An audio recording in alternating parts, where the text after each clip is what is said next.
ರಾಜ್ಯದಲ್ಲಿ ಸಂಘ ವರ್ಸಸ್ ಸರ್ಕಾರದ ನಡುವಿನ ಈ ಹಗ್ಗಜಗ್ಗಾಟ ಮತ್ತಷ್ಟು ಜೋರಾಗುವಂತಹ ಸಾಧ್ಯತೆ ಇದೆ.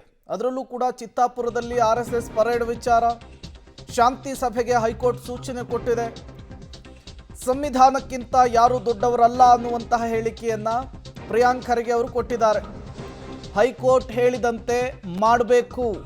ಬೆಂಗಳೂರಿನಲ್ಲಿ ಗ್ರಾಮೀಣಾಭಿವೃದ್ಧಿ ಸಚಿವ ಪ್ರಿಯಾಂಕ್ ಖರ್ಗೆ ಅವರು ಹೇಳಿಕೆ ಕೊಟ್ಟಿದ್ದಾರೆ.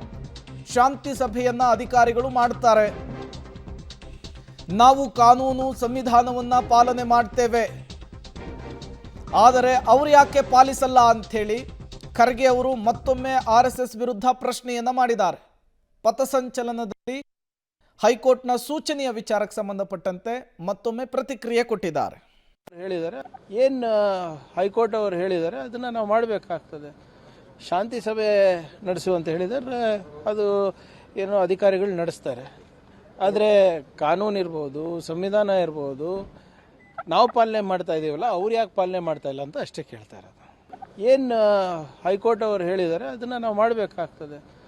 ಶಾಂತಿ ಸಭೆ ನಡೆಸುವಂತ ಹೇಳಿದರೆ ಅದು ಏನೋ ಅಧಿಕಾರಿಗಳು ನಡೆಸ್ತಾರೆ, ಆದರೆ ಕಾನೂನು ಇರ್ಬೋದು, ಸಂವಿಧಾನ ಇರ್ಬೋದು, ನಾವು ಪಾಲನೆ ಮಾಡ್ತಾ ಇದ್ದೀವಲ್ಲ, ಅವ್ರು ಯಾಕೆ ಪಾಲನೆ ಮಾಡ್ತಾ ಇಲ್ಲ ಅಂತ ಅಷ್ಟೇ ಕೇಳ್ತಾ ಇರೋದು.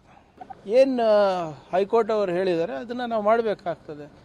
ಶಾಂತಿ ಸಭೆ ನಡೆಸುವಂತ ಹೇಳಿದರೆ ಅದು ಏನೋ ಅಧಿಕಾರಿಗಳು ನಡೆಸ್ತಾರೆ,